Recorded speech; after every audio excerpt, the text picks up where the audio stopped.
Athena opens with Ultima, which is a raid-wide damage. Around about 2 10% mitigations at least should be used here, but the damage isn't too insanely scary. She will follow up with a Palladian Grasp, which is a 2-hit tank buster with a twist. Tanks will need to swap between the hits, but with each impact she will also cleave the entire half of the arena that the targeted tank was on. You can either invuln it, have the entire group swap sides between hits, or what I would recommend you do here if you don't decide to invuln, is to have the tank swap sides between hits and tank swap, meaning the group can stay completely still. She'll then cast Gaia Okos, which shrinks the players and playable space as well as hits every player for a massive raid-wide damage. This mini phase is short and simple, and it rears its ugly head later in the fight, so you will want to get exceptionally comfortable with all of its tells early on. As the Summon Darkness cast goes off, 3 harpies will spawn around the edge of the arena in a triangle-shaped formation. Chains will also tether support players to DPS players. You want to find the single ad that forms the top end of the triangle, away from the other 2 harpies, and have the group split to the left and right of it as the chains form, running to the edge of the arena to break them. Then, all 3 ads will shoot beams through the middle, leaving 2 safe zones where the group is. Demi-Parhelion is the next cast, spawning circular AoEs all across the arena. I recommend splitting the groups into support and DPS light parties. The boss will then cast Geocentrism, and as she does, her tentacles are going to wrap around the arena. You want to pay special attention to this. If her tentacles wrap around in a circular shape, a circle in the middle of the room will be safe. If she wraps 1 tentacle above and 1 below the arena, you want to look at whether the tentacles are vertical or horizontal. 2 lines will be safe in the north and south, or west and east here, in line with those tentacles. You can see all 3 patterns play out here. Your light parties are simply assigned 1 safe line each, or a position in the circle, and you spread in that area. There's tons of room to work with here, so you don't need to be precise whatsoever. Please bear in mind these AoEs are persistent, so wait a little while after they go off before you move in. Et on va avoir le premier concept élémentaire, qu'on appellera aussi PlayStation 1. Le but, ça va être d'aller à l'objet bleu selon votre marqueur. Donc par exemple, les croix vont à l'objet bleu de gauche, les triangles vont à l'objet bleu de droite. Vous allez aussi avoir des debuffs, alpha ou bêta. Si vous avez alpha, vous devez intercepter un triangle rouge. Si vous avez bêta, vous devez intercepter un carré jaune. Attention, des fois vous avez plusieurs choix. Donc dans ce cas-là, il faudra faire en sorte que chacun intercepte au moins une forme. Donc il faut faire attention à ce qui vous entoure, pas que à vos objets. Ça enchaîne avec les symboles qui vont faire des chariots, puis des cônes à bait par proximité. Donc attention, il faut qu'il y en ait 4 de chaque côté. Donc on va voir ça. PlayStation 1, c'est parti. Toutes les mécaniques sont introduites avec des red wide, donc il faut bien sûr tout mitiguer. J'ai triangle, donc je suis la dernière ligne. Et j'ai alpha, donc je me place pour intercepter un triangle rouge. Si vous êtes dans le coin, vous n'avez jamais de choix, donc il n'y a pas à réfléchir. Là, je suis dans le coin, j'ai pas le choix, je suis forcément vers mon triangle rouge. Ensuite, on esquive les chariots des symboles. Et ensuite, on bait les cônes à venir. Donc ce qu'on fait, c'est que on peut bait dans les anciens symboles. Donc par exemple, moi, je baitais là vers l'ancien triangle. Et ensuite, on esquive. Ok, je suis de nouveau triangle, mais cette fois, le rond bleu est au centre. Donc là, vous avez vu, j'ai alpha, mais j'ai le choix. J'aurais pu aller au sud. Sauf que, au sud de mon écran, hein, on voit qu'il y a déjà le guerrier, je crois. Donc, je lui laisse. Et moi, je prends celui du nord. On esquive les chariots. Et ensuite, on bait les formes. Attention à ne pas vous recouvrir, parce que le premier impact vous donne une vulnérabilité. Hein. Soignez-vous, et on arrive sur le deuxième Red Wide Ultima.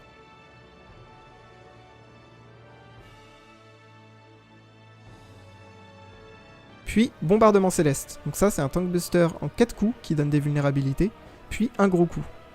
Ces vulnérabilités peuvent être désenvoûtées, donc en fait, ce qu'on fait, c'est qu'on met un Ezuna entre la 4ème et le gros coup. Caloric Theory is the next major mechanic here, and at the end of the cast bar the raid will take big damage. During the cast bar, 2 random players will receive a fire marker above their heads. This is super important for resolving the mechanic correctly later. At the end of the cast, 4 players will receive an Atmosfaction wind debuff, and the other 4 will receive a Pyrofaction fire debuff. All players will also receive stacks of Close Caloric. Note that winds will receive 2 stacks and fires will get 1 stack. Every time you move or take part in a damage split, you will gain a stack. At 5 stacks, you go boom and the raid will wipe. The goal of this mechanic is to get each fire into a 2-man stack with a wind, resolve the 4 stacks that occur, and then have the 4 non-wind players move away from their wind partners into 2-man stacks with the other players as the winds resolve for circular AoEs around each targeted player.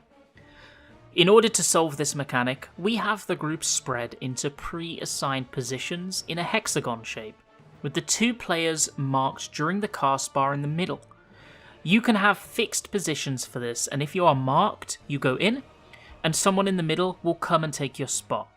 Then, the 2 outer wins, as a note, this is not random, those 2 pre-marked players in middle will always be marked with a wind. So the 2 outer winds will rotate to stack on their closest clockwise fire player. If there is a wind in their closest clockwise position, they will instead rotate anti-clockwise. Once these 2 stacks have been formed, the players in the middle have 2 choices left. They will move out and stack with those 2 remaining solo fires. It should always be a DPS and a support left in the middle, so send the DPS to the first clockwise spot from north, and the support to the first anti-clockwise spot from just west of north. The 2-man stacks will go out, and the wind players will now stay here for the rest of the mechanic. Their responsibilities have been fully carried out. 2 of the 4 fire players will now receive fire marks on their head to signify they will be the source of another 2-man stack incoming soon. They need to pair up with the 2 unmarked fire players, but away from the winds. The marked fire players will look clockwise. If the first group they see has no fire stack, that's going to be their pair partner. If the first clockwise group has a fire stack, he looks counterclockwise instead, and the first pair there will be his partner because they will have no fire stack. Unmarked players will do this too, but they will look counterclockwise first, and then clockwise. Finally, you need to determine where the 2 of you are going to stack. If you are next to each other, you move to the outer intersection of the grid on the floor between you. If there is 1 marker between you, you go stand on the marker. If there is more than 1 marker between you, you go middle. The fire stacks will go off, the winds will harmlessly explode, and the mechanic will resolve. These animations here showcase a couple of the possible patterns and show you really easy solutions to how you would resolve them. I really recommend watching through them because they are going to help you understand and solidify the thought processes that you need to be able to do this mechanic consistently. If you spend a couple of minutes playing around with these possible patterns on some graph paper, I'm sure it will become comfortable for you in-game.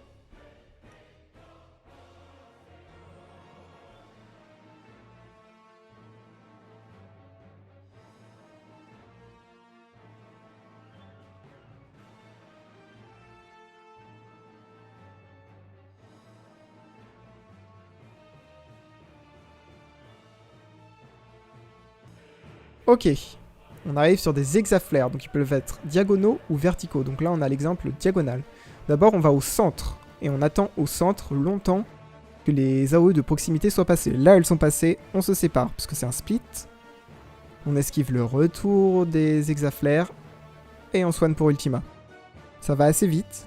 Faut faire attention à rester au centre en fait. Il y a un petit bait, hein, c'est que on pourrait avoir envie de se séparer dès que les hexas sont passés.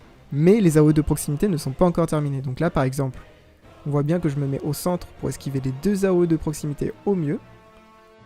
Je reste, et maintenant je me déplace. Donc vous pouvez prendre les priorités que vous voulez pour les dispersions. Vous esquivez le retour des hexas, vous soignez l'ultima. Ça peut être assez compliqué niveau heal à cet endroit.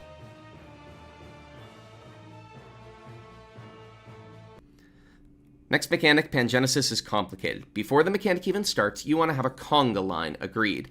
The order of this does not matter, with one exception. There's going to be a tank buster, one of the Palladian Grasps one, where the hit hits both times on the same side. You want to invuln this preferably, so whichever tank is going to invuln it should be on the far right for this. When Pangenesis goes off, you get big, heavy, shared raid-wide damage, and a ton of debuffs. Let's break things down. First, this debuff here is Unstable Factor. Some players have 0 stacks of it, some players have 1 stack of it, and some players have 2 stacks of it. If when the timer runs out for this, if you still have a stack of it, it's a wipe. So we need to tactically get rid of stacks of this.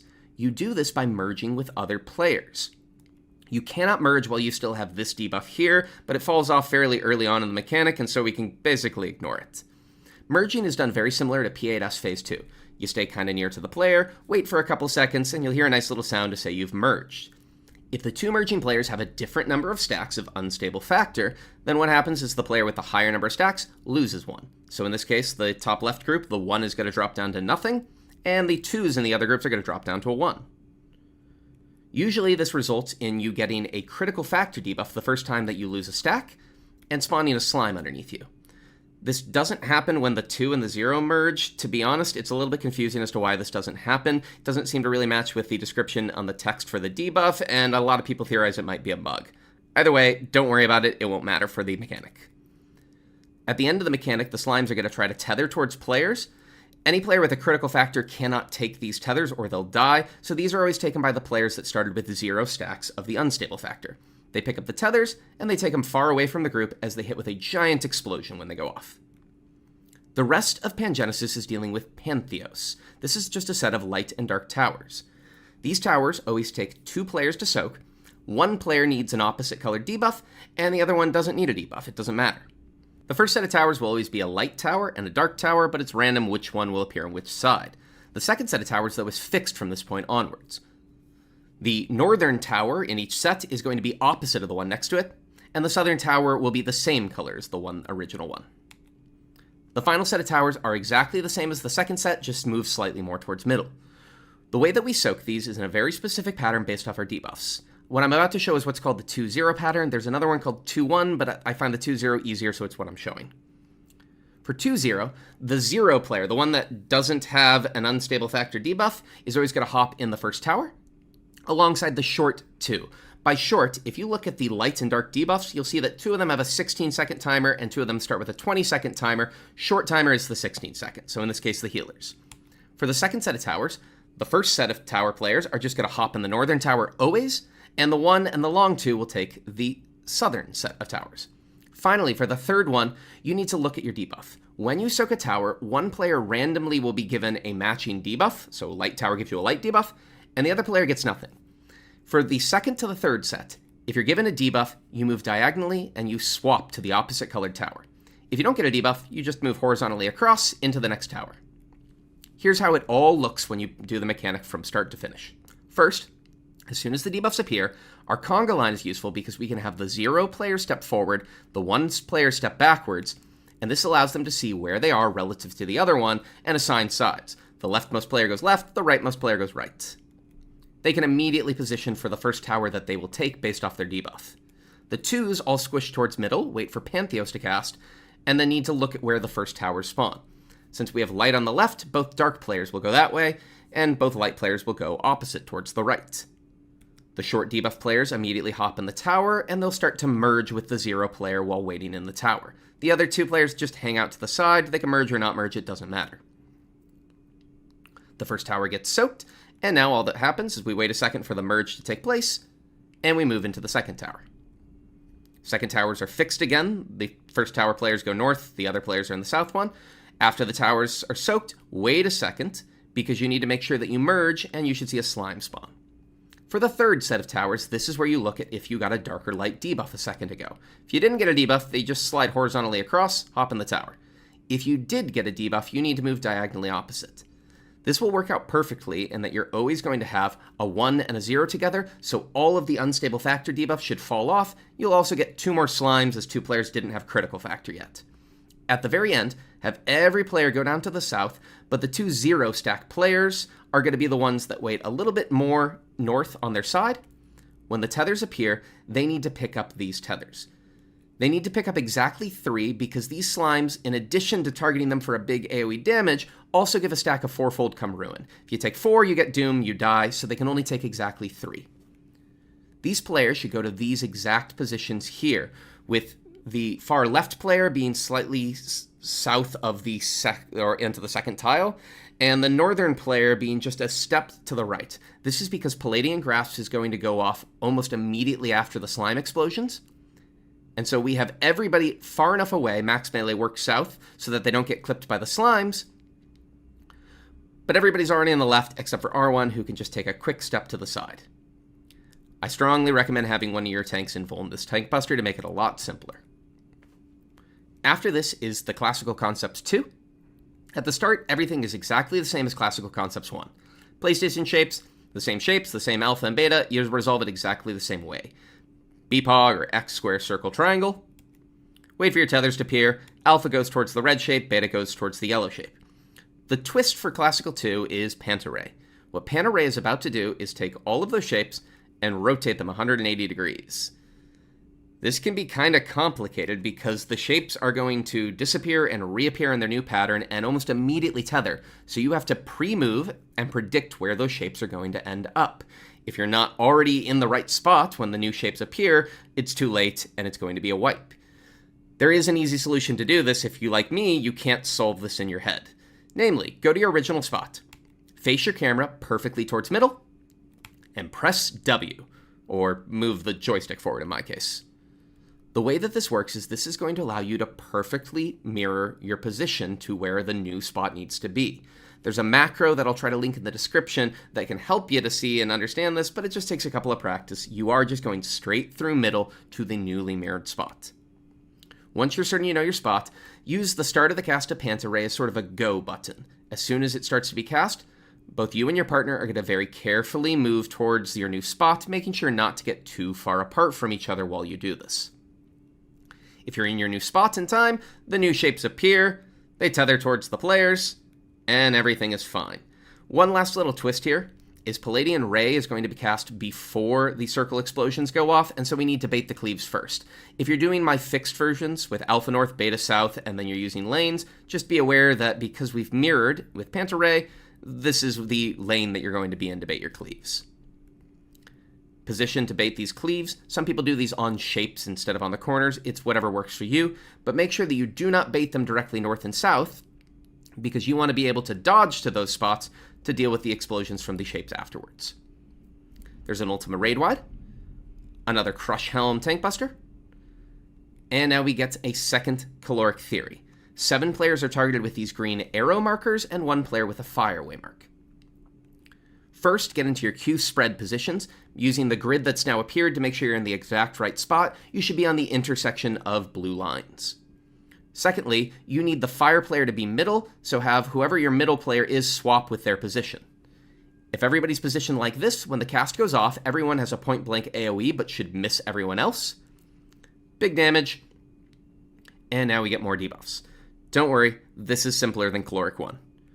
We still have the Caloric debuff, it's still the stacks. Reminder, you can only move 9 Yoms. There's not going to be any fire attacks, so this time, because most players start with 2 stacks, you're going to be able to move 2 of the 9 Yom distance. So one move is either a little over 2 tiles north or 1 tile diagonally. You can do that twice over the course of the mechanic.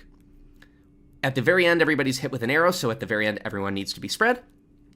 And the new one is this Entropification debuff. All this does is the player that's targeted with this has the fire symbol above their head, so it's M1. From time to time, it loses a stack and drops a giant puddle.